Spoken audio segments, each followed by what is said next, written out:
Sure, I'm gonna put it right in there. Push it all the way up to the center.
Yeah.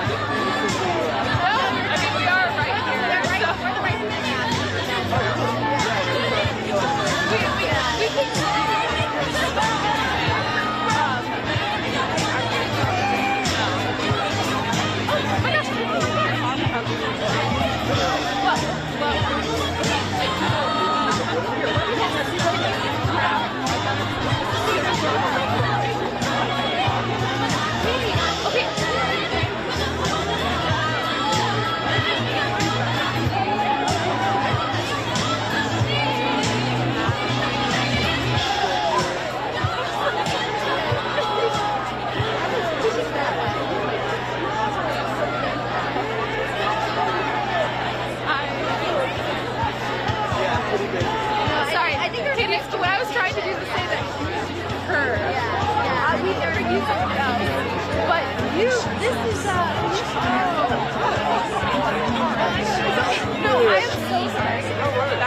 hold the signs up. As long as you kind of do not see your face, stop blocking it.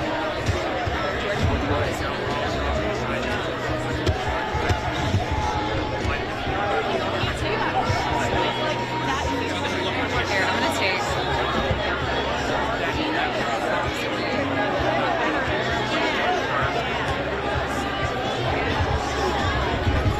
Yeah, I'll be up to this side of the camera here the whole time. I'll hold the mic out. Feel free to look and respond to me. It's a pre-recorded interview too, so feel free to stop and state something if you like at any time.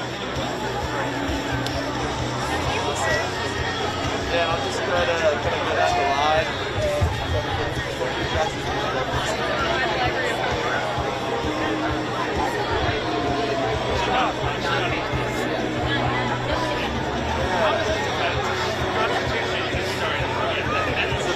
So much for the talk. Can you just quickly introduce yourself? What's your first and your last name? I'm Savannah Ackerman. Yeah, and how do you spell the last name? Ackerman, and then Savannah is like the state in Georgia. It's with an AH. Gotcha. And are you here with a specific group? Yeah. So we're here with Rehumanize International. I started the local chapter in the DC, Maryland, Virginia area. Oh, really? So it's a consistent life ethic nonprofit, which means that we are opposed to aggressive violence in all forms to any human being. So, you know, we're nonpartisan, we're non-religious, we're just here to, you know, say that life starts at conception. So from conception to natural death, human life needs to be protected. Yeah, and talk about how monumental today's decision is. I mean, the Supreme Court's actually revisiting this. They have over generations, you know, but it's been a few decades since they've actually considered whether or not to overturn Roe v. Wade. What does this day mean to you? How large is it in your view? I mean, any life saved is, you know, monumental, I think. Also, we're looking right at now putting the ban right about where every other country in the world does it. So, you know, the fact that in our country we're allowing, you know, this kind of grave atrocity, and especially, you know, any death is gruesome and horrific, but, you know, the practices that I don't think a lot of people know, but that babies are being dismembered in the womb, especially once they are that developed. And I think to be able to really say that, you know, that is horrific, or especially women that are children that can live outside of the womb, which is, you know, one of the rallies I did back in February, you know, I was like 7 months pregnant at the time, and so I was saying, like, my daughter, like, I could choose in some states, you know, to eliminate her even though she can survive completely independent of me. You know, just by the thing that if she wasn't wanted, which one of my signs, right, one, it shouldn't be a condition for being, you know, giving human rights. And again, you know, regardless if that's someone with disabilities, someone who's not in the country, like, legally, you know, because of their sexual identity or their race, like, we have all of these ways where we're just othering people and dehumanizing them, and so we need to realize that starts with the unborn. And if we're not counting them as humans, what, you know, does that extend to? Yeah, I know. I saw a sign from another mom that, you know, a mother gives off that right to life, you know, and as a mother yourself, I mean, what are some of those signs that resonate with you with the power of life and to be able to give that gift? Yeah. So I have 2 children right now, and my first child wasn't in planned pregnancy, and so, like, I remember, and it was so incredibly scary, and I had those panic attacks that I had always been pro-life, but all of a sudden it was like, what do I do? And I knew that, you know, he was my child from the beginning. And then when I got pregnant with my second daughter is really when, because again, pro-life my whole life, always in pro-life circles. I actually, like, didn't grow up knowing any pro-choice people, which I realized is, like, such a difference, right? But when I got pregnant with my daughter, like, the horror of abortion really hit me for the reason of, from the womb, my children have been so incredibly different. My son used to, like, freak out whenever his dad came into the room, like, kicking all over the place. He used to pound out beats when he could hear them. And then when my daughter was actually so still that multiple times they like sent me in for checks, and she was totally fine, but she was just chilling. And my husband, like, whenever he would try to feel her kick, she would just stop. So like seeing their individuality so clearly, even though, you know, they weren't outside babies, they were still inside babies, has just made it so much more real to me. And again, being able to speak from that place of, you know, not knowing if we could pay our rent, and you know, having luckily those support systems in place, but realizing like why this is such a panic response, and that we need to stop these systematic systems that are contributing to you know, women making this, or feeling like they have to make this decision. Yeah, how monumental would it be if hypothetically they do overturn Roe v. Wade and rule in favor of the state of Mississippi today, especially for other moms across the whole country? Yeah, extremely. I think, again, any life saved beyond that, like at any point, is what we're hoping for. And I think it would really open up like what other legislation could be passed, what other movements can be started, you know, beyond even this 15-week ban, or looking further.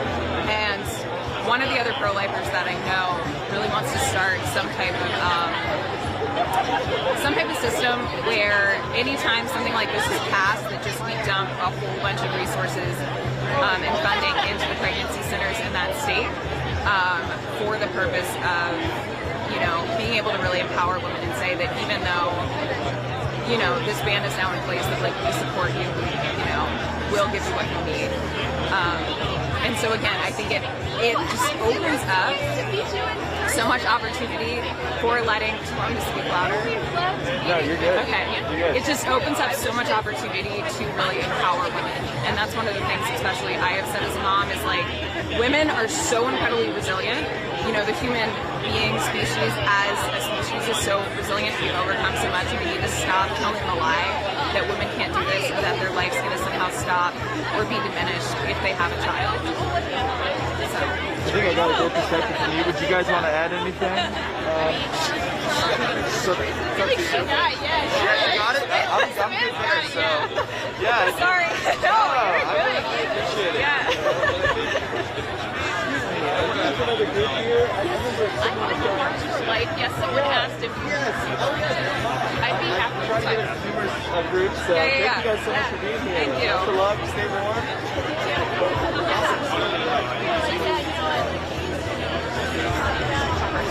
Just gotta have a spot.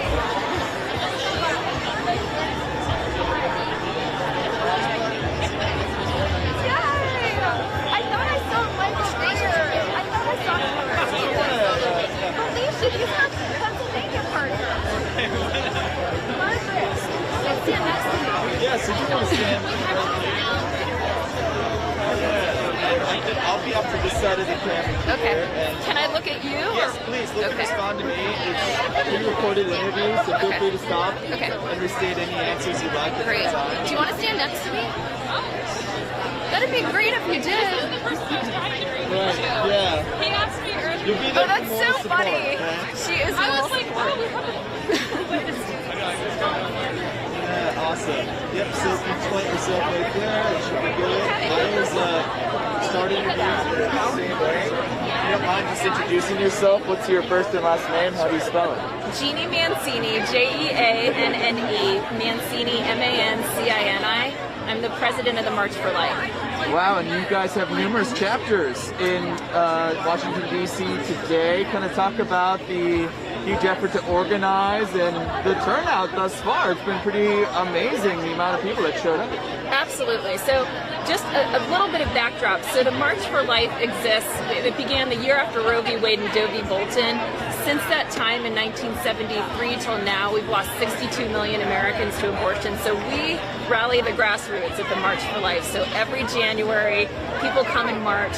And so today is very special to us because for the first time in so many years, we think that there's a possibility of abortion returning to the legislative branches in the states.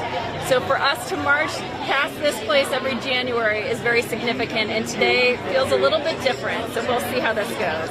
Yeah, this is such a monumental day there.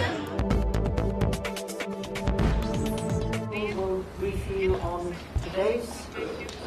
deliberations on foreign ministers, and then we have time for a few questions.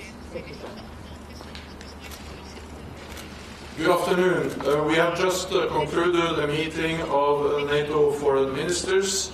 In our first session, we were joined by Georgia and Ukraine. We discussed the security situation in the region.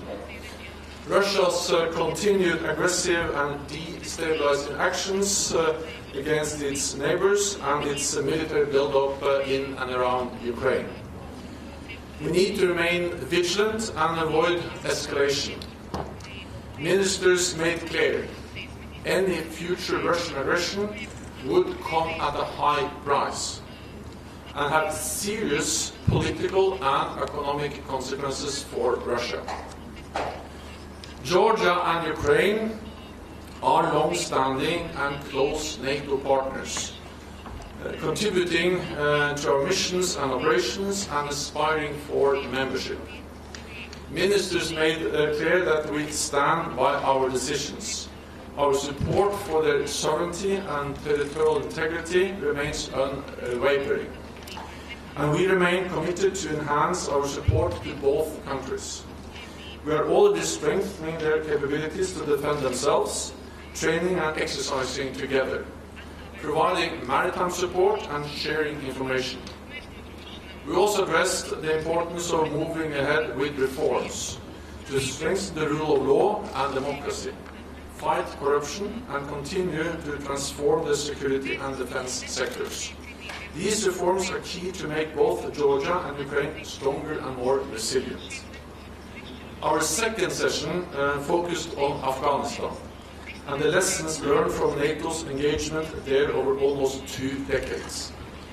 Ministers had an in-depth discussion on these lessons and how we can improve the way NATO plans and conducts future crisis management operations, both at the political and military levels. NATO's mission in Afghanistan was not in vain. For over 20 years, there have been no terrorist attacks on our countries organized from Afghanistan. Only NATO had the capacity and the political will to conduct this massive and complex crisis management operation. And it is clear that the crisis management must remain a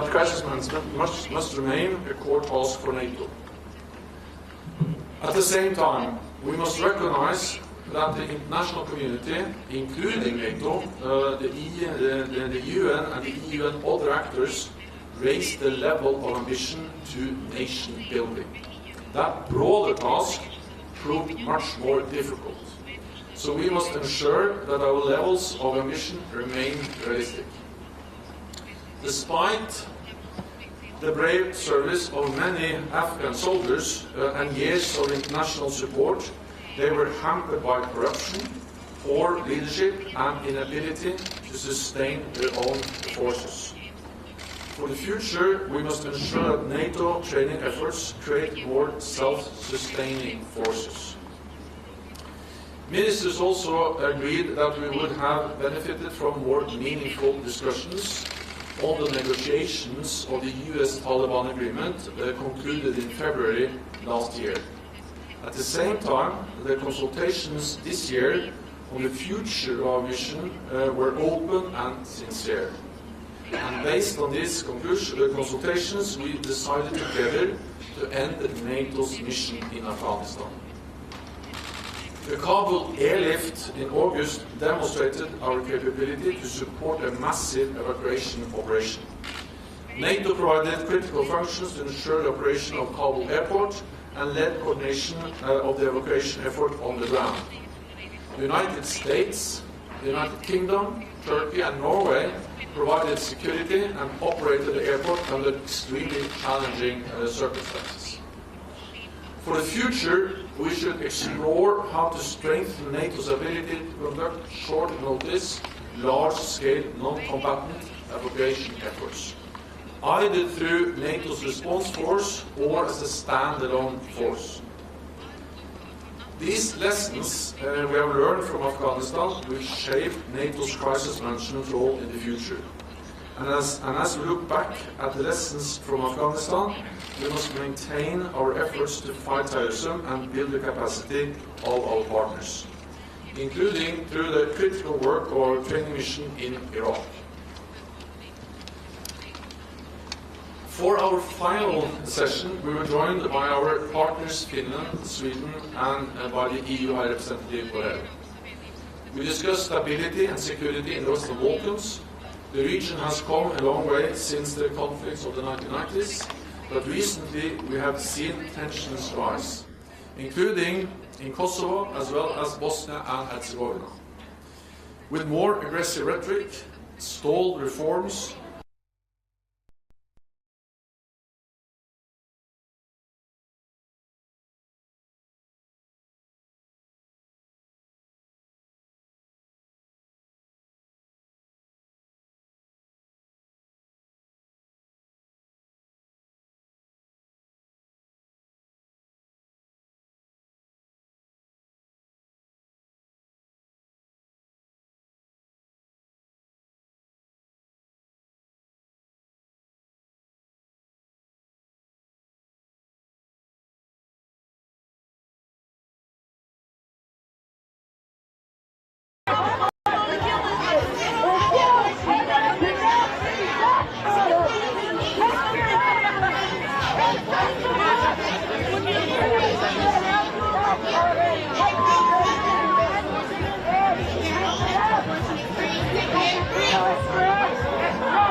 so much. I saw earlier that they actually had the abortion pills, you know, in that little handout. What did you make of that? The boxes? Yeah. Oh, you got one. Could you hold up one of those for me just so I get a close-up of it?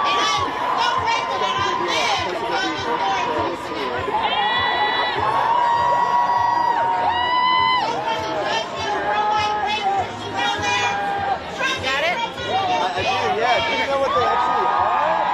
Inside it's just a QR code. Okay, gotcha. So folks can get more info. It's not actually the pills. No, I didn't think so. That would be awesome, but... Yeah, there were some people though. I think I took some of those earlier. Oh, nice. Oh, yeah, like an action. Good. Those really neat. I mean,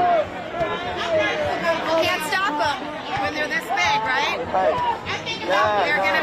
They're in the mail, they're online, they're safe, they're effective. It's so interesting.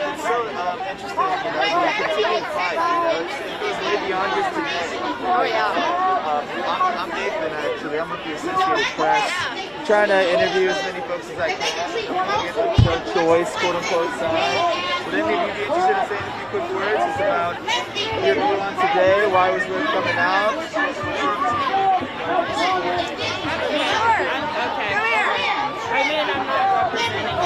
We're just doing it in our own person. Okay. Not for our org. We can take as individuals. Yeah, if you want to speak individually. Okay.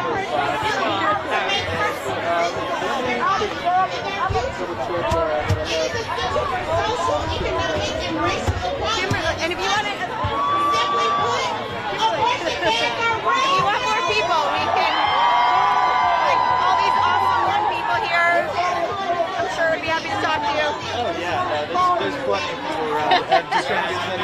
possible. Want your two cents. Awesome.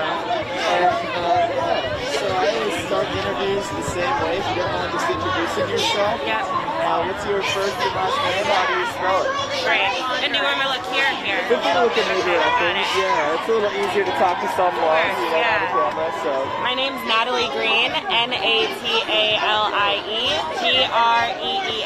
And where are you coming in from? I'm coming in from California. Yeah, so you were a California resident, and why was it worth traveling all the way to Washington, D.C. on the opposite coast to rally in support of abortion access and pro-choice? Why do you feel so passionately about this issue to travel so far? So I really think that the Misisipi 15-week abortion ban is just like cruel and unjustifiable. Abortion access is a constitutional right that not only was granted to us in 1973, but it's been upheld for decades. Abortion access is really key to me as a young woman being able to control my future and control my life and be able to determine what I want to do with my body. And I don't think that the Supreme Court should rule in any way that takes that away. And I'm also here in solidarity with people in Misisipi, like abortion providers and activists who are continuing to make sure that people in the state can access care as much as possible.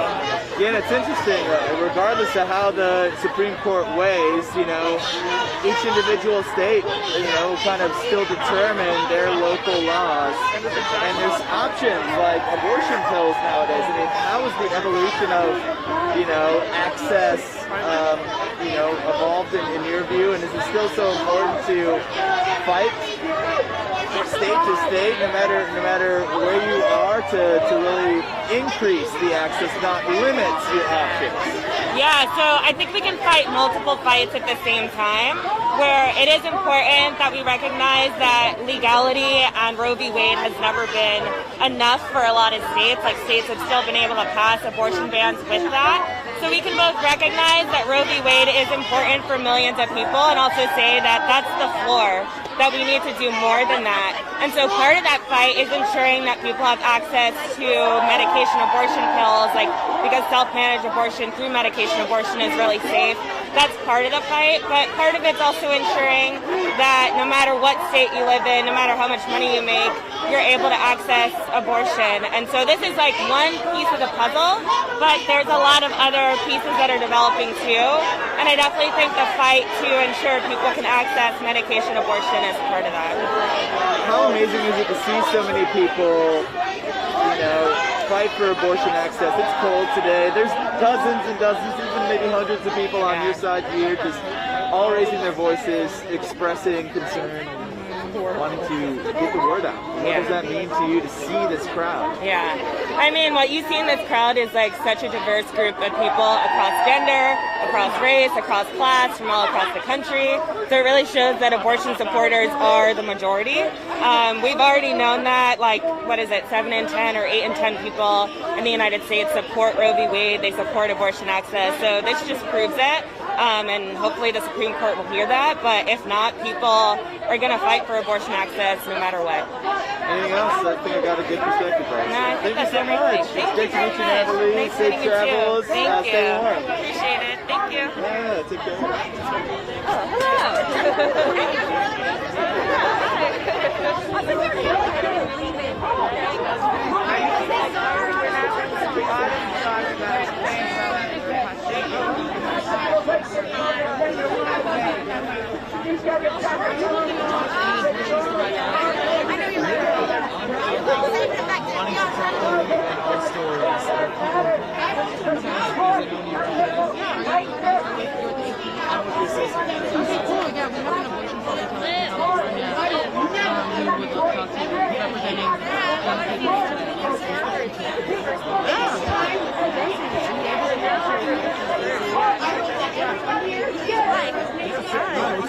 Hi, my name is Jessie. Jesse, Nathan. Very nice to meet you. Yeah, whatever hand you have for you. Oh, that's okay. Yeah, if you want to do a quick interview. Sure. step up for check you.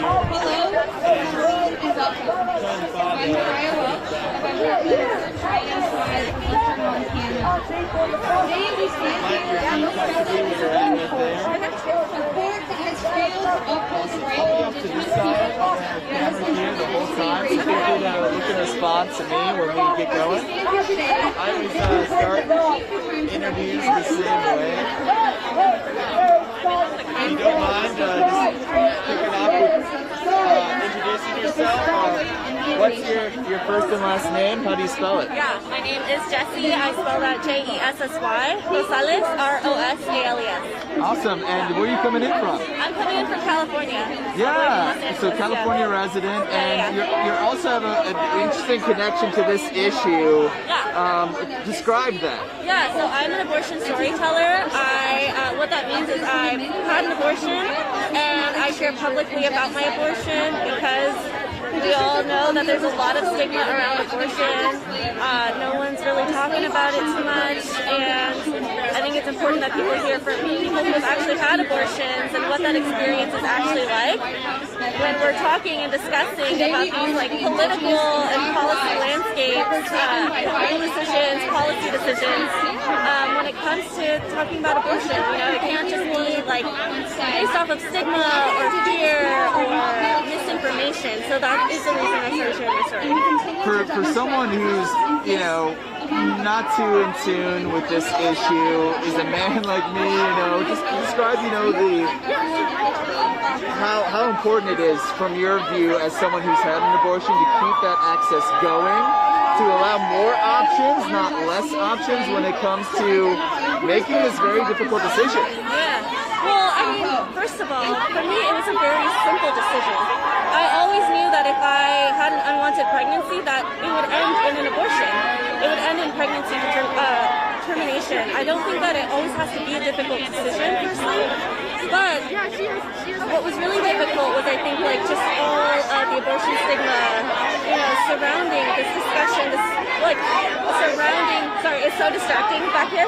Yeah, again, feel free to pause if you want to, let the crowd die down. Yeah. So, yeah. But, it's incredibly essential. So for me, in the state of California, which is crowned one of the most pro-abortion states, it took me 3 months to actually get an abortion. And so I know firsthand exactly what it's like to live with an unwanted pregnancy for an extended period of time. And it was horrifying. It was heartbreaking. I felt so isolated. I felt so lost. I wasn't sure what to do next. And I knew that I wanted an abortion. But the atrocity wasn't the abortion. It was the fact that I wasn't met with compassionate care. The atrocity was that I wasn't met with access when I needed it. And as my legal right, and I'm not having access, what rights did I really have? You know what I mean? There's no... Without access, there are no rights. And so that's exactly what I was dealt with. And so I know firsthand what is happening with the people in Misisipi, now the folks in Texas, now Ohio, and it is a humanitarian crisis. This is absurd. It is outrageous that we are forcing people into pregnancies that they do not want to be in. And that feeling of not having control over your own body, that feeling of living with this thing that is just growing in you, and people are telling you, you have to keep this in your body, you have to give birth. That is one of the worst feelings and one of the worst times of my life. I can't imagine, I can't fathom that we are forcing people into pregnancies that they do not want to have. It is completely a humanitarian crisis. It is awful. Yeah, how monumental is today's court hearing for you? And regardless of the results, why are you so passionate about continuing to fight for abortion access and pro-choice values? Yeah, so what we're hearing today, right, is that there's oral arguments on Dobbs versus Jackson, right? And this is a huge threat to Roe v. Wade. However, Roe v. Wade has been the floor, as we've seen across the nation since '73. Again, if you don't have access to your rights, what rights do you really have? And so I've been in this fight long before the Trump administration came around and swore to like vote in folks that would, you know. Yeah, let him take the photo, I guess, real quick. No worries. Yeah, feel free to pause at any point here. Yeah, no worries. Yeah, you're still good. Okay, cool. So long before the Trump administration, you know, swore to vote in folks that would overrule Roe v. Wade, we knew that it wasn't enough for people.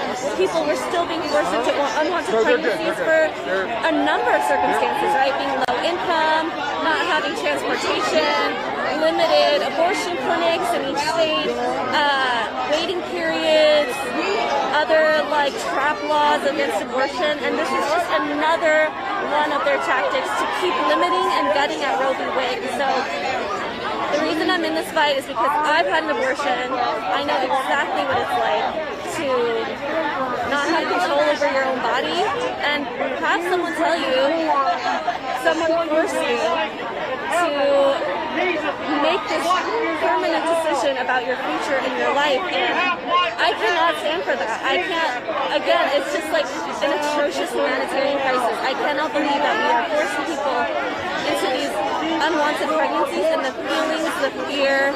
Like, if you're a low-income person and you can't afford to have an abortion, you sure as shit are not gonna fucking afford a child for 18 years. That is a lifetime commitment.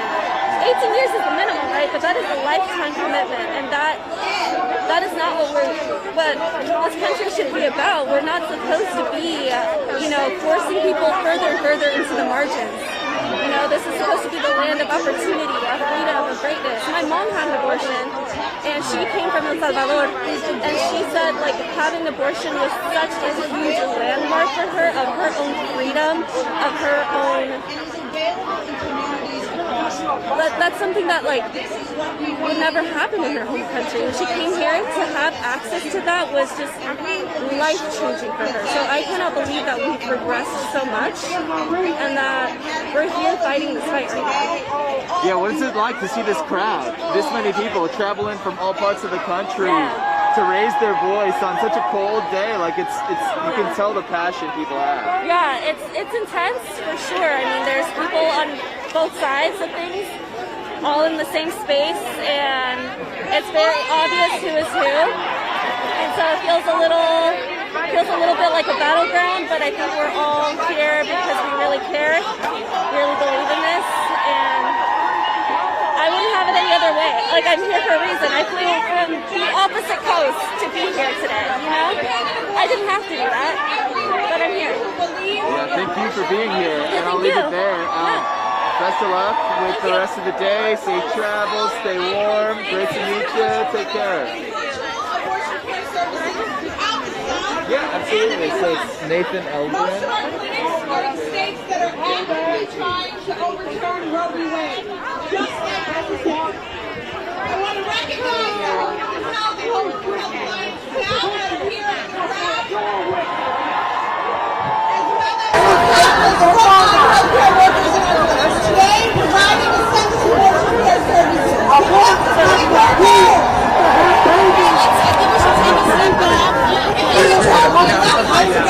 In 2021, we would be in the fight to liberate abortion,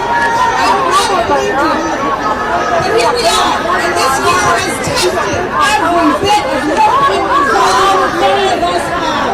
I know firsthand what it means to take the fight for abortion to the Supreme Court. I also know that meaningful access to abortion in the United States depends on independent abortion care providers.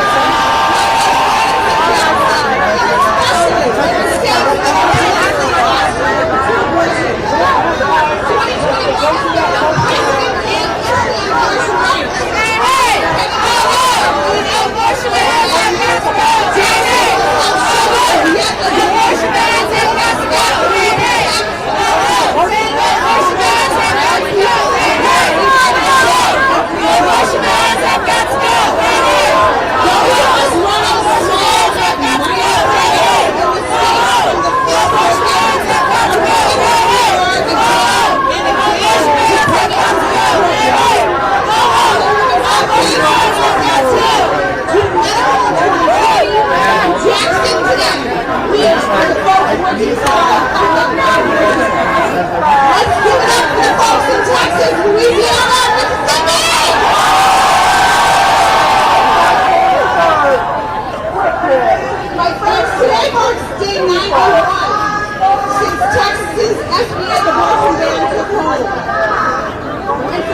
allowing the most cruel and radical abortion ban ever seen in the United States to take hold.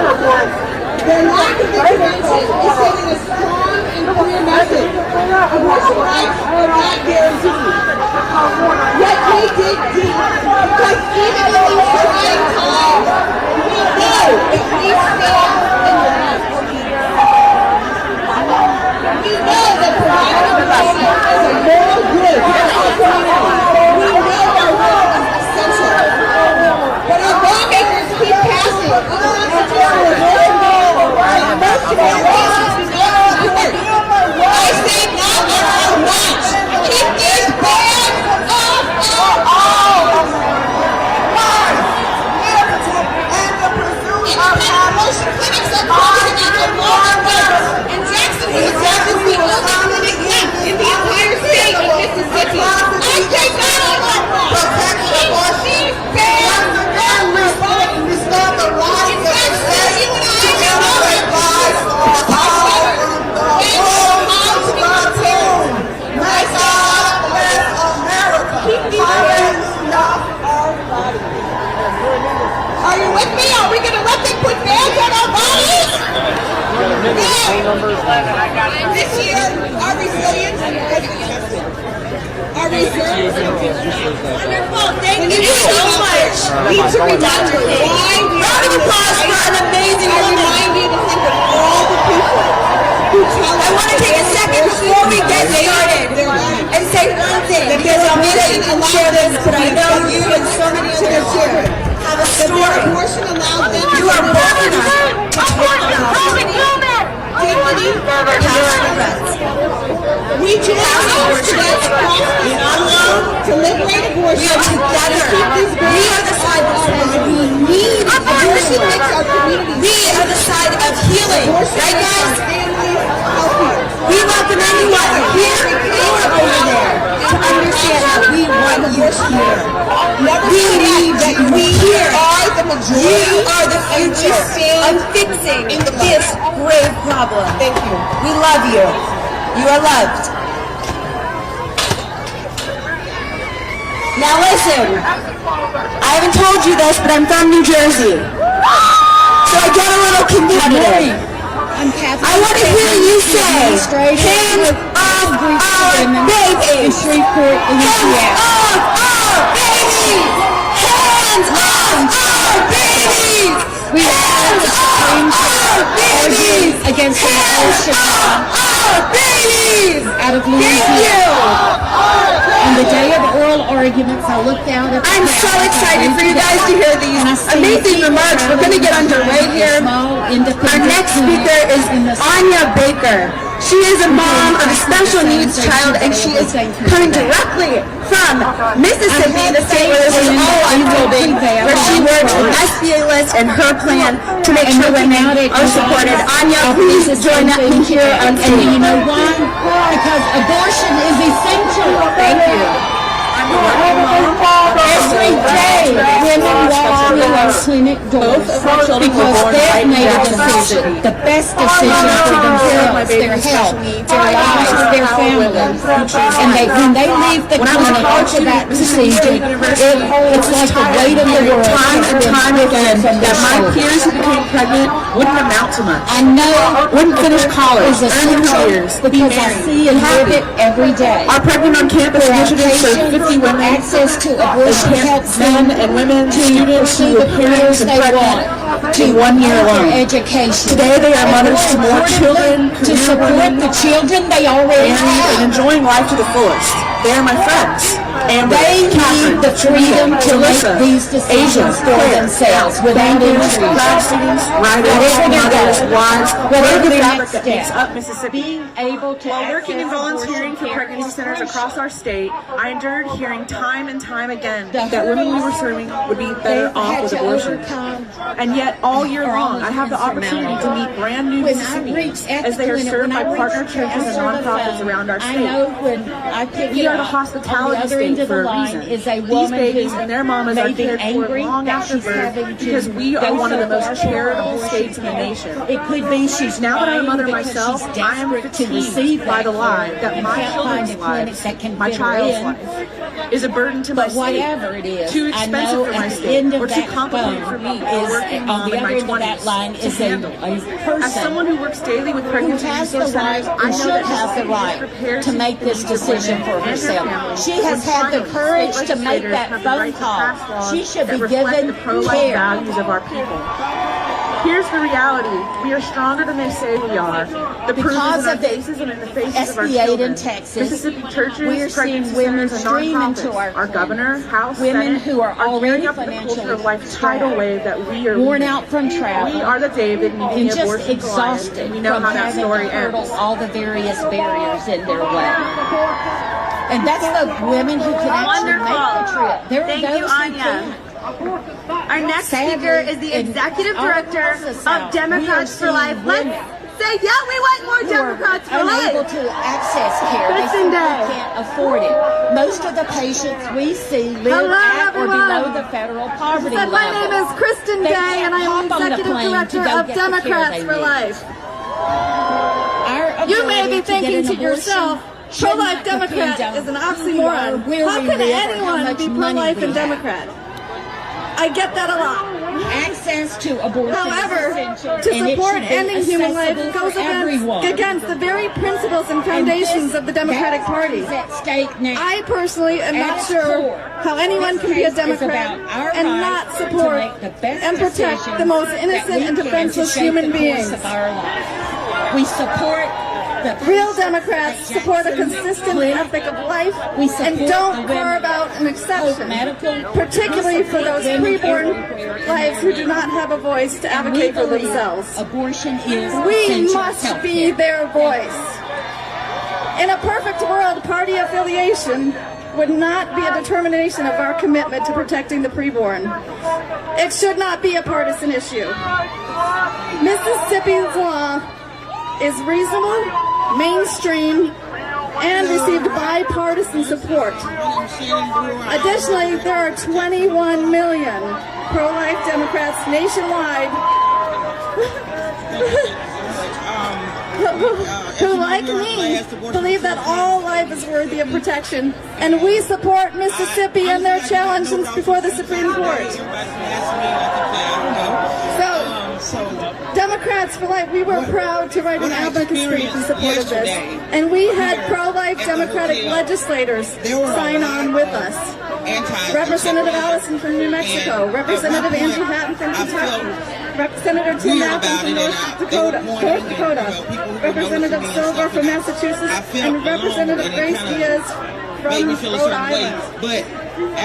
So Roe and Casey have contributed to confusion and partisan gridlock for decades. It is time for that to end.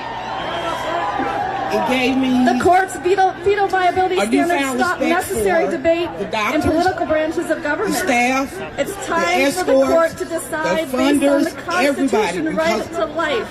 I'm realizing that Not continue with even abstract when and you think you're murky standards doing this by creating a law where yourself, it doesn't there are exist. so many people out here that are Overturning working with Roe us, and allowing the fighting Mississippi with law to us, and stand continue to will fight allow with the us. debate to continue, And and that's we what's can build a keeping me society that going. protects all life. I'm here. It I'm here for will Diane empower Burgess, women that's the and owner, protect the and I wouldn't be preborn, here and we can if it stop wasn't for her, so I pitting have to mothers speak up against on that. children.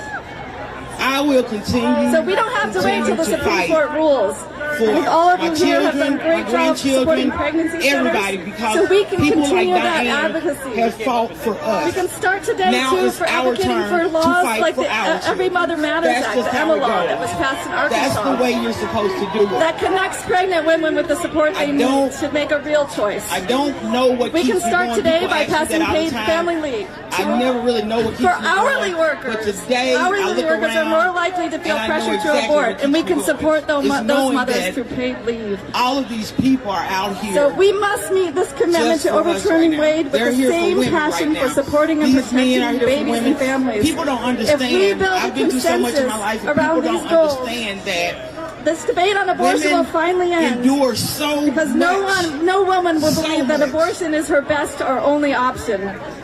Thank you for being out here today. Thank you.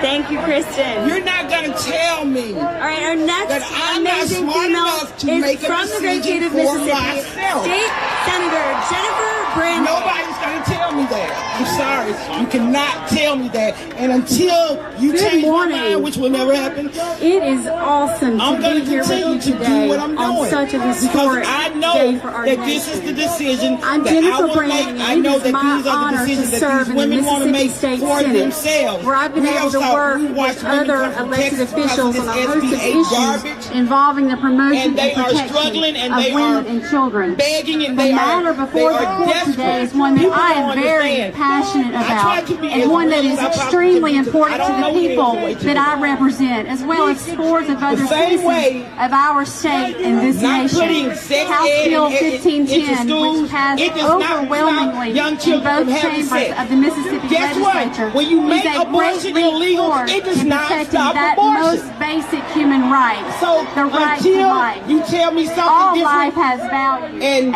that show me value that you're going doesn't to just change begin at birth. all of these As different elected healthcare officials, laws we and have an Medicaid obligation laws to and preserve that childcare laws right. And I am help these proud women, as a citizens really of help Mississippi these women, that work closely then together abortion with the still elected needs to officials be to get legal. Mississippi to be the safest state in the nation for the unborn. As a legislator, but most importantly as a mother, I have a legislative and a moral responsibility to protect human life, all while promoting the health of women. And I'm confident that House Bill 1510 is a significant step in that direction. You see, the protection of the unborn should not be viewed as a political football to be kicked around by any political party. We should see this for what it is. This is about protecting human rights and ensuring that every person has the basic freedoms that we are guaranteed as Americans. The rights to life, liberty, and the pursuit of happiness are the most basic rights that we enjoy as citizens of this country. It is my fervent hope and prayer that this honorable court will render a decision affirming the state's position, which will result in recognizing the protection of the unborn as an American right and returning policymaking to the state where it belongs in a way that will empower women and promote life. It has been my great honor to be here with you today to represent the people of my district as well as thousands of Mississippians that are prayerfully waiting for the court's decision. Where we find ourselves today is a great example of what can happen when private citizens stand with elected officials to defend this most basic American right. And this legislator and mother is honored to stand here with them today. God bless each and every one of you, and God bless this nation that we all love. That's true. That's why we're here today, because All right, guys, I want to hear you. We're going to do another chant really quick, please. This is going to go like this. We love babies. Yes, we do. We love babies. How about you? Okay, 1, 2, 3. We love babies. Yes, we do. We love babies. How about you? Now, we love women. We love women. Yes, we do. We love women. How about you? Woo, good job. We welcome everyone here to know that we're here for children, for women, men, for families, to see Roe v. Wade overturned. Mississippi Attorney General AG, who you heard from a little bit ago, in her brief to the court here, guys, not only is she beautiful and smart and articulate, but she really went for it. She called Roe egregiously wrong. That's who we have inside the court today. We're so excited. The next person I want to introduce you to is the amazing Monty Alvarado, Executive Director at Beckett Fund. Give her a round of applause. short in the U.S. House of Representatives. Good morning. How is everyone? This last year, It's incredible grateful to be here on this historic day. My name is Montse Alvarado, and I'm the Executive Director of the Beckett Fund for Religious Liberty. Yep, I just said religious liberty. What's up with that, right? Well, I'm standing here with you asking the court to rethink Roe and Casey, because at the Beckett Fund, we defend people of all faiths. We like to say A through Z, Anglican to Zoroastrian. Use all those in there, right? Everything in between. Because religious freedom is not about who God is. It's about who we are. And it's about who we are in America. Because in America, our Constitution guarantees us the right to freely order our lives according to our beliefs. Probably get out of the flower bed. What does bed. that mean? It means that at the Beckett Fund, we don't take a position on abortion, but we do take a position on the impact that Roe and Casey have had on the First Amendment and on religious liberty in particular. In defending people of all faiths, we've learned something really critical. That the fight over the right to abortion and the way that the courts arrived at that right has intensified the number of religious liberty conflicts that we've seen.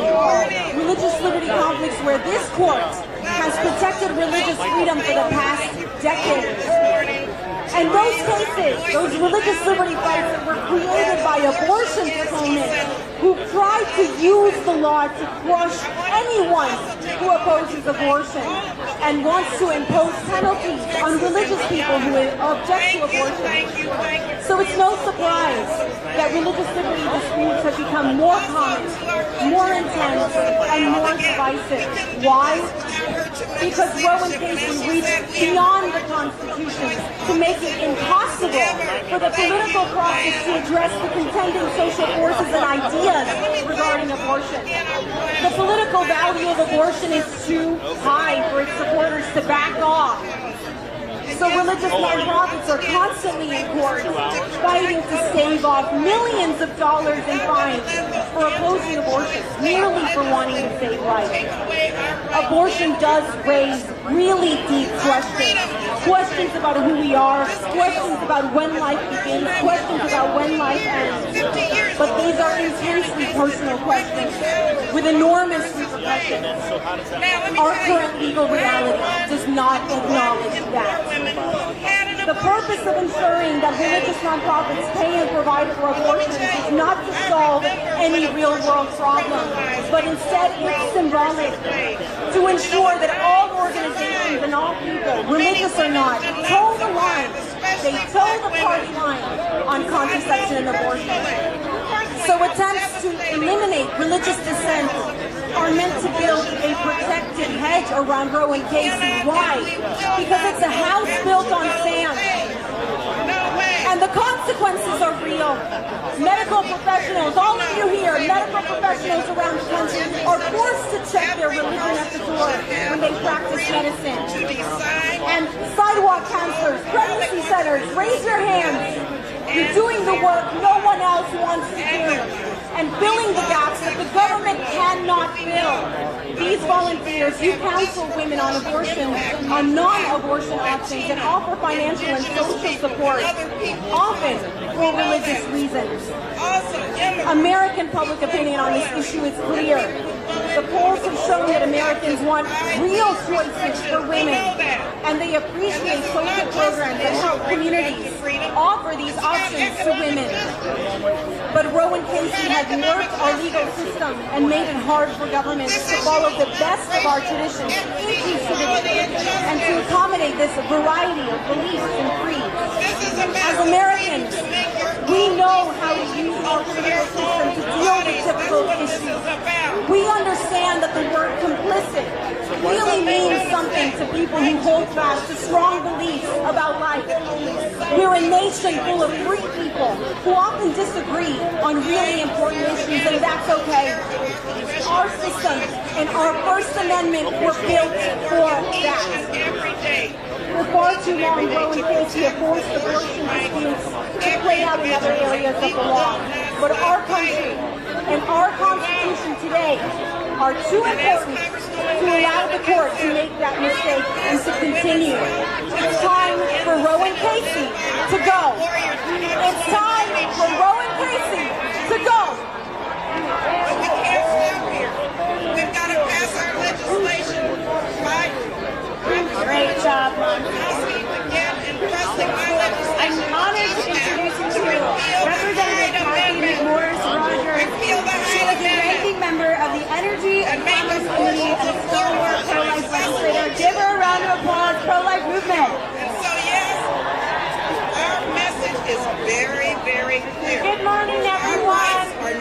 great to see you. Thanks for being here. I understand that some of you have been praying all night long. Thank you. I join those prayers today. It's a glorious day. This is the day that the Lord has made. Let us rejoice and be glad in it. Thank you all for being here today. It's great to be with you. I'm proud to represent the 5th District in Washington State. I am a mom of 3, a pro-life mom of 3, Cole, Grace, and Bryn. It's Grace's 11th birthday, so happy birthday, Grace. You know, I've never had an abortion, but I have given thought, especially in my younger years, to what I might do if I found myself pregnant and alone. And I can imagine an abortion may seem like the easy choice, but it breaks my heart. It breaks my heart today to think that anyone would think of an abortion as being the only option or the best option. You know, growing up, I wasn't really much of a baby person. But you know what? Today, having brought a new life into the world, I can tell you it's the most amazing thing to bring a new life into the world. It's the best part of life. Our oldest, Cole, he's 14 years old. He was born with the most common chromosomal abnormality. You all know it as Down syndrome. You know what? I remember when he was born, we were told all the things, all the complications that we might face.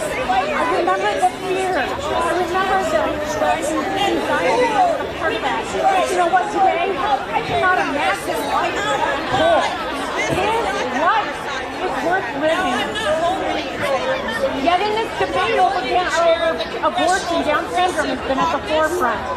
Just recently, a woman named Heidi from Great Britain, she has Down syndrome. She took a court case against the British government and lost. She lost in allowing, they have a law now that allows abortion up until birth for babies with Down syndrome. This cannot be the United States' future. This is a country where we believe in life, liberty, and the pursuit of happiness for all. Abortion is the sharpest and soul-searching question before us as a nation. It pierces every heart. People have strongly held beliefs and stories, and both sides have been guilty of dismissing one another. Fear and despair leads to more argument, anger, discord, and insecurity. But today, we have an opportunity to bring healing. We have an opportunity to bring hope. You know, we need to come together around the science, around the research, around the technology. We know we can follow the development of a baby today in the womb, day by day, week by week. We're performing prenatal surgery to save the lives of babies in the womb. It's all proof that life begins at conception, and it's worth living. As we continue our search for a more perfect union, I wanted to join you today in prayer. Would you join me? Heavenly Father, we thank you for this day. We thank you that you are faithful. We thank you that you have governed in our country all through the ages. We thank you for so many who've gone before us. And you know, today in the United States of America, I find myself reflecting on the times of Ezekiel and the prophet Ezekiel when he said, you know, our nation is lost, all hope is gone. We become old, dry bones. And yet you, the sovereign Lord, said, behold, I will pour out my spirit upon you, and you shall live. Lord God, you are the author of life. We know, Lord, that it is you that formed each baby. You formed together our bones in our womb. You call us by name. Lord, we thank you and praise you, Lord, today, for this day. We pray, Lord, that you will speak. That you will speak about life, about hope, and about healing in our land. In Jesus' name, amen. This is about controlling our bodies. It's all about control. Thank you. Wonderful, wonderful. People that are for these abortions all right, guys. are about through here. Women has seen the movie Unplanned.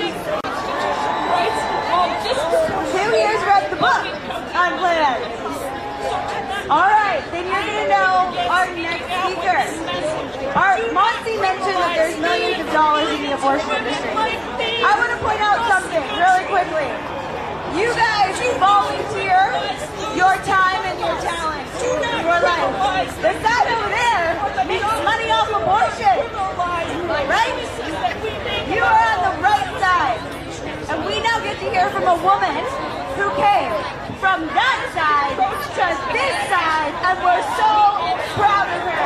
Please welcome Abby Johnson.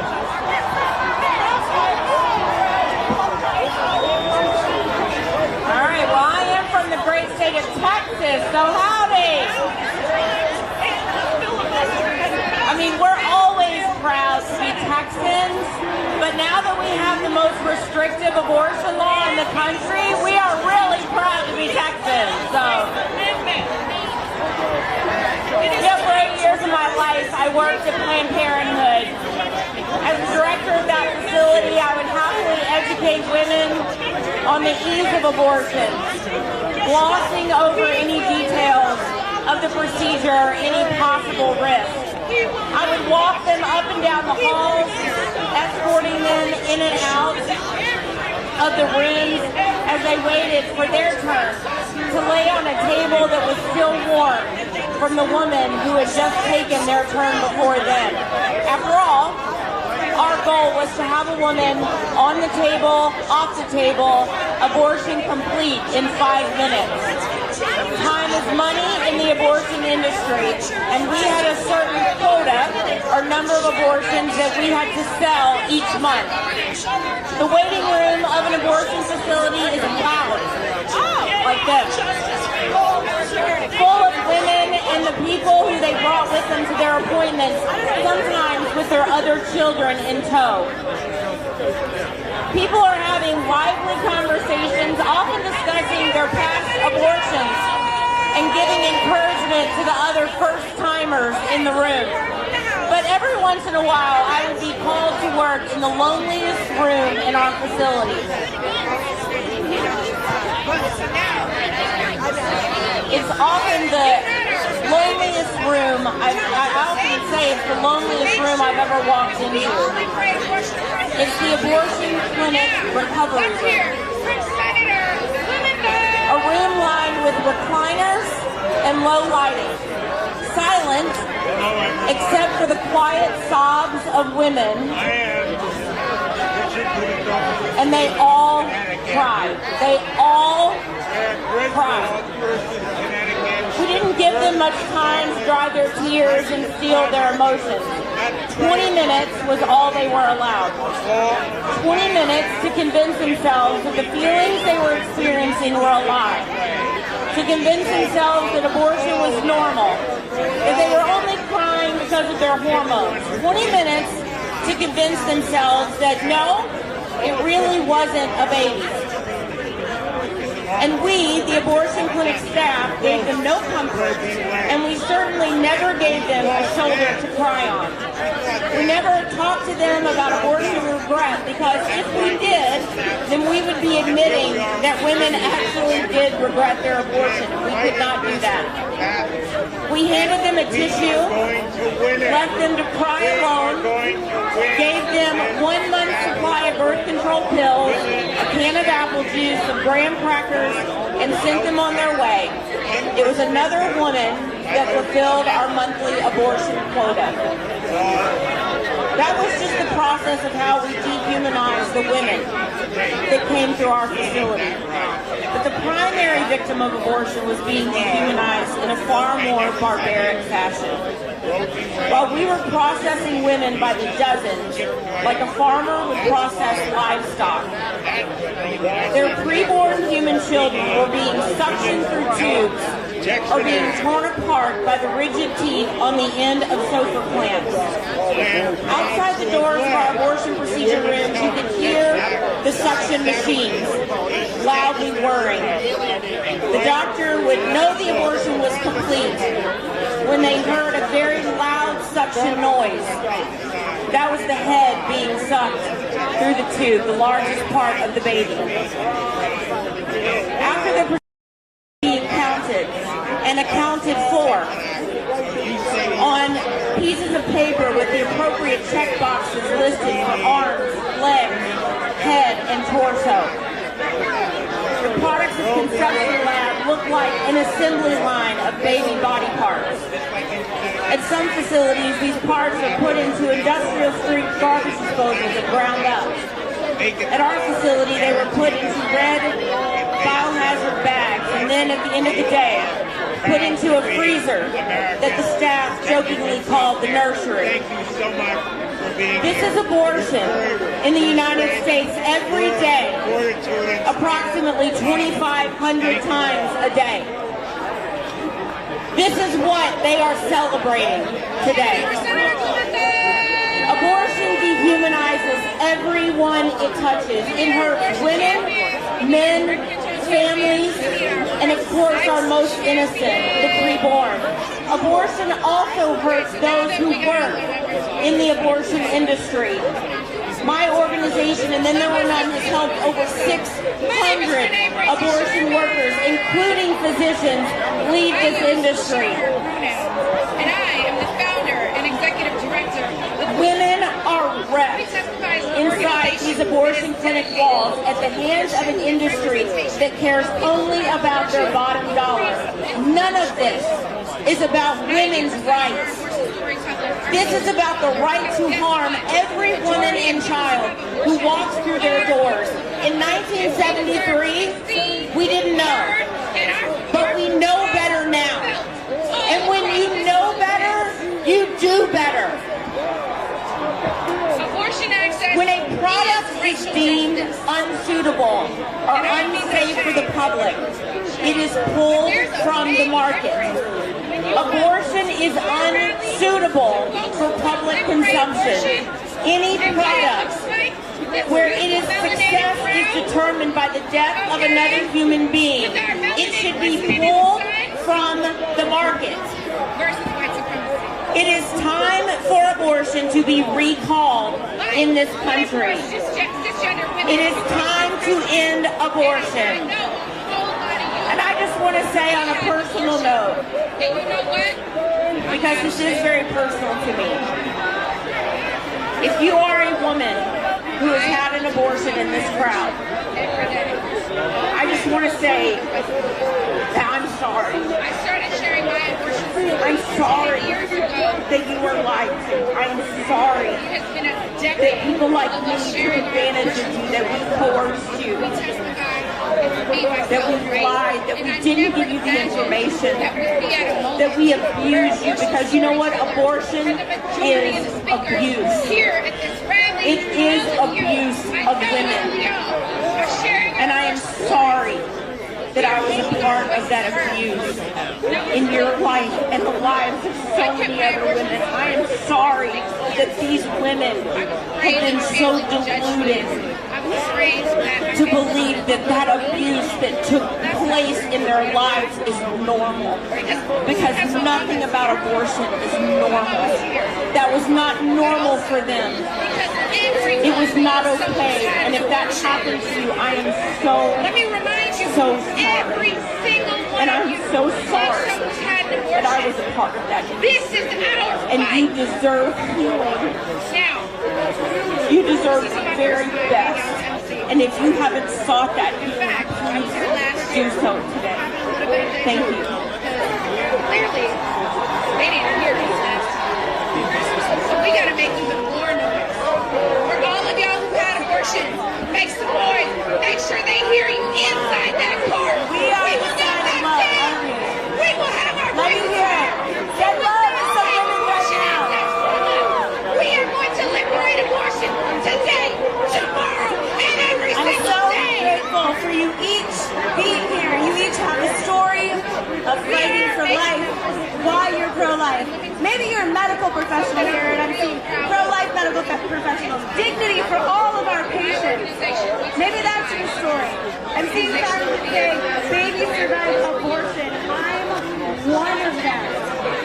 We have people here that have survived abortion. Like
when and how we become parents if we go our families on our own terms.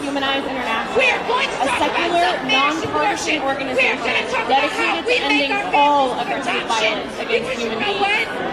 That is how I adopted this philosophy of nonviolence after trauma that I endured in high school.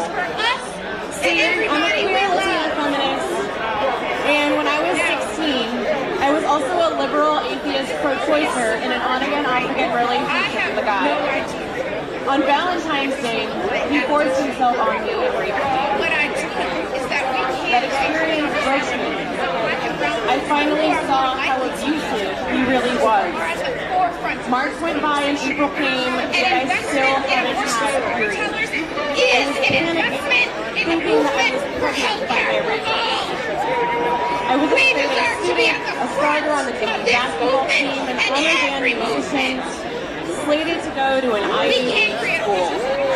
I was thinking of nothing but abortion. I thought a child would ruin my plans.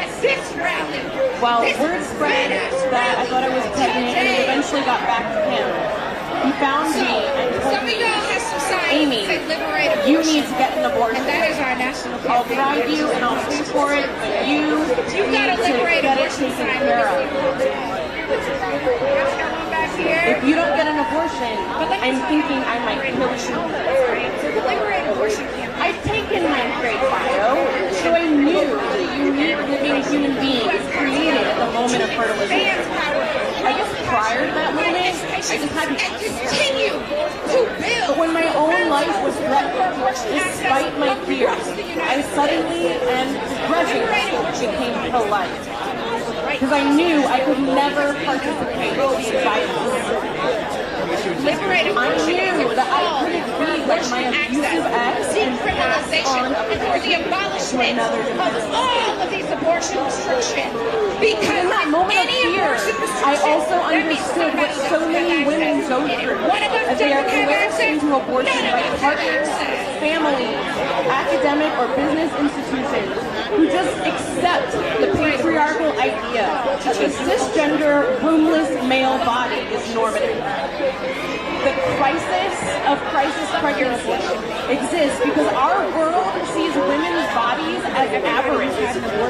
In that view, menstruation is disgusting, taboo, we can talk about our periods. Pregnancy is a disease condition and is burdensome. And a child, or rearing a child, is inconvenient and abnormal. Talk about abortion. This sexist norm leads to zero mandatory you are doing to liberate abortion, expensive maternal health, your state, pregnancy and parenting discrimination in the workplace. We cannot stand for any restrictions on abortion. Pregnancy, why? Because every single one of you loves who's had an abortion, but these restrictions are harming They are literally the processes by which each and every human being, like literally every human here, has come into the world. Alas, we live in a machismo culture that jumps to violence as an answer to crisis instead of addressing the root problems with creative nonviolent solutions. I stand here today in opposition to this culture of violence, speaking the feminist principle that every human being is equal in dignity and has the same inherent human rights to live free from discrimination no matter every single day. We will not stop. Today, I am a disabled, queer, Latina, feminist rape survivor who is here to say, if we want to build an authentic culture of life, we must uproot racism, ableism, and sexism. We must believe survivors of sexual violence. And we must overturn Roe and abolish abortion now. The prenatal human killed by thousands each day in abortion clinics across this nation cannot afford for us to delay this matter of justice any longer. Forceps of their bodies! Forceps of their bodies! Forceps of their bodies! Forceps of their bodies!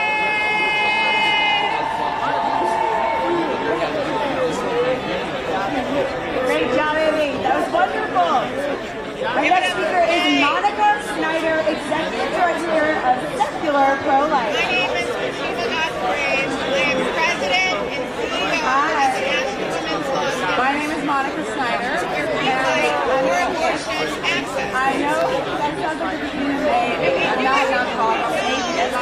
Executive Director of Secular Pro-Life. Club with a pro-life couple. I'm is with me today. And what else, guys? I'm a woman. Yeah. And so are the other leaders in secular pro-life. I say this not because it's shocking, but because it's personal to the other side. It's like pro-life, atheist, woman. They spend so much time on the patriarchy and the religion thing, and then we show up and you can see the deception. It's like, oh, I need a different sign. Yeah, you do. You need a new sign. You need a new narrative. Because the whole no uterus, no opinion thing has always been garbage. Do some math.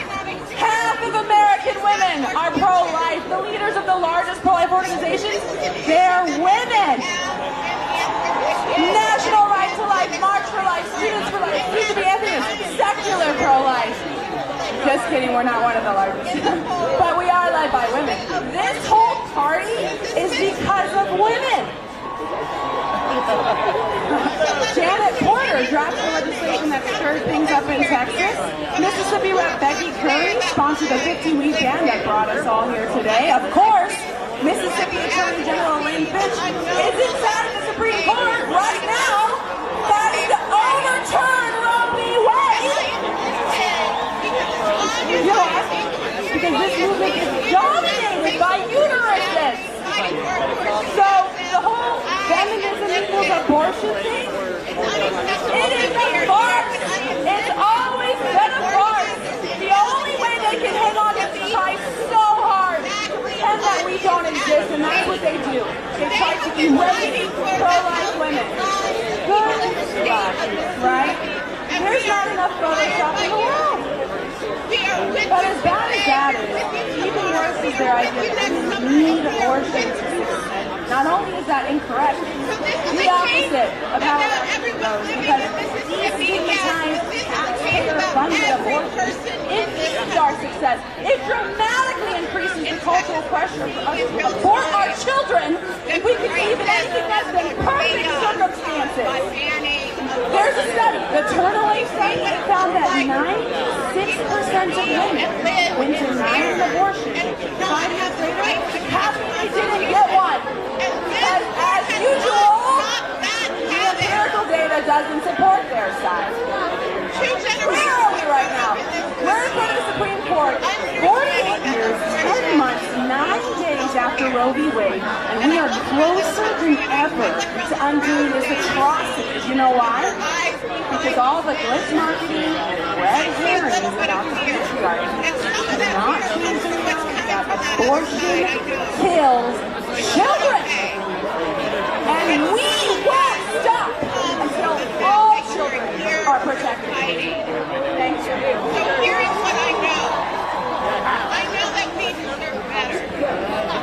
We deserve better than a legal system that yeah, we deserve better than waiting every life is valuable. Right here. Let's hear it.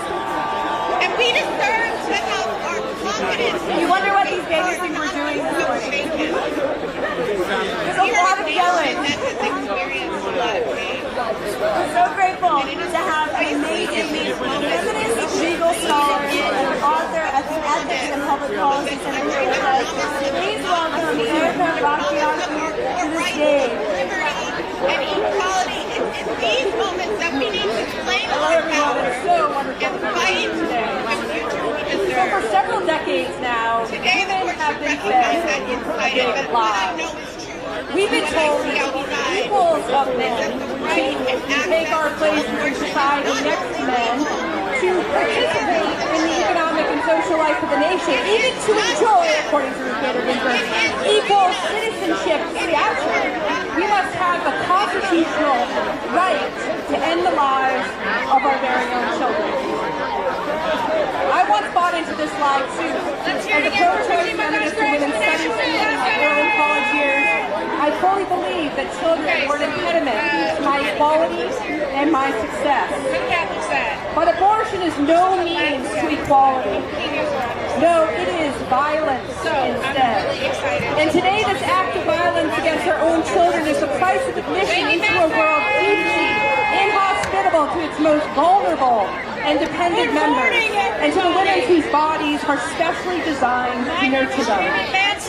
Abortion is no equality. It's misogyny instead.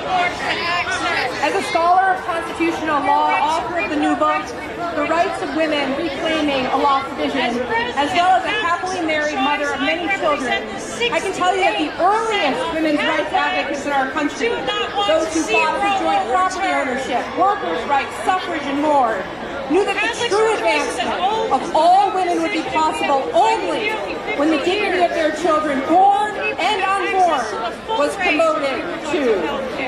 These 19th century women's rights advocates saw abortion as the act of violence it is, and women's procurement of it as evidence of their ongoing oppression.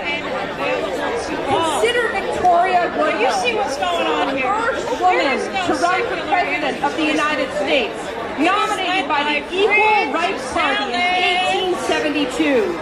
Woodhull was not only an outspoken advocate for constitutional equality for women, and the first woman to testify before Congress, she also championed the rights of children, rights that, as she said, quote, begin while yet they remain the fetus. In 1870, she wrote, quote, many women who would be shocked at the very thought of killing their children after birth deliberately destroyed them previously. If there is any difference in the actual crime, you should be glad to have those who practice the latter pointed out. The truth of the matter is that it is just as much a murder to destroy life in its embryonic condition as it is to destroy it after the fully developed form is attained. For it is the self-same life that is taken. These strong anti-abortion sentiments of the first woman to run for president of the United States coincided not only with the advances of embryology that inspired the 19th century passage of the state abortion law struck down in Roe v. Wade. Woodhull's remarks also coincided with the ratification of the 14th Amendment to the Constitution in 1868. The earliest women's rights advocates knew that if women were to participate fully in the economic and social life of the nation, to take their places as full and equal citizens, as the text of the 14th Amendment anticipated, the nation would have to become radically hospitable and welcoming both to children and to women whose bodies bear them. Roe v. Wade was a travesty to this vision of a welcoming and hospitable nation. Let us pray that Dobbs v. Jack will be the first step toward making this noble vision a reality. Thank you. In the gospel, Jesus tells us the truth shall set you free. Our next speaker is Catherine Beck-Johnson, another lawyer in this country who's had counsel, and for them, lawyer, amazing. Please welcome Catherine. My name is Catherine Beck-Johnson, and I'm a mother and an attorney. I'm honored to stand here today on the steps of our nation's highest court, whose promise as the marble above our heads reads equal justice under the law. At its best, the citadel of our republic has inspired its citizens by standing up to prejudice, power, and politics to provide equal justice to the most vulnerable members of our society. As it did in ending legal segregation and Brown versus Board of Education. At its worst, this court has abandoned its commitment to equal justice and manipulated the Constitution to deny rights to marginalized groups like slaves in the Dred Scott decision and unborn children in Roe versus Wade. Dred Scott has rightly been consigned to the dustbin of history, but this court has repeatedly upheld the central premise of Roe versus Wade, that a woman has the right to terminate the life of her innocent child. Most famously in Planned Parenthood versus Casey, decided this week before I was born. Now, for the first time since Casey, there's hope that history will once again be made in this building and that the court will recommit itself to providing equal justice to all human beings, no matter how powerless or small. As Attorney General Fitch explained, Misisipi before this court, the case for Roe is built on lies told to women that access to abortion is necessary to achieve their dreams in life. I didn't have to have an abortion to achieve my dreams in life. I did it and no woman has to. Mississippi is boldly leading the greatest civil rights case of our time. The case that will end the lie that women must kill their children to succeed in life. The Supreme Court must restore the most fundamental right there is, the right to life. The very right to exist. No other right in our nation is safe if the right to life is not secure. While the Supreme Court can't bring back the millions and millions of lives lost to abortion in the past almost 50 years, it can begin to undo the damage done by Roe and Casey, by ending the so-called right to an abortion. Unborn children are fully at the expense of the poor or the weak. Women are not empowered to 2 years into an epidemic that has grown into a pandemic with no clear sight of this virus ever ending, because the lives of the unhoused, the elderly, the disabled, the economically disenfranchised, and people of color. We know that my daughter and little girls everywhere not only deserve the right to exist, but the right to be with their families and their careers. How could you expect that anyone would want to bring a child into a society that marks them for legal target practice, reproductive guinea pigs, super predators, illegal citizens, and intentionally stunts their ability to achieve or be active voting citizens in a country that has not proven to be fair, or equitable, or compassionate, and cannot be trusted to carry out justice even when all evidence demonstrates that the accused is the victim. As a reproductive justice advocate, my movement partners and I are clear that centering the single issue of abortion is insufficient, as it does not address the multiple oppressions those seeking abortion care navigate daily. In good conscience, we cannot allow the conservative, evangelical, nationalist right to tokenize our wombs, our bodies, or our unborn children to form an agenda that leaves that same baby abandoned once they are born. To be an advocate for life. They do not hold the moral high ground in this debate to center abortion as their single issue, when the rest of their political issues actually drive into the abortion clinics. They have signs that ask if we know the God of the Bible.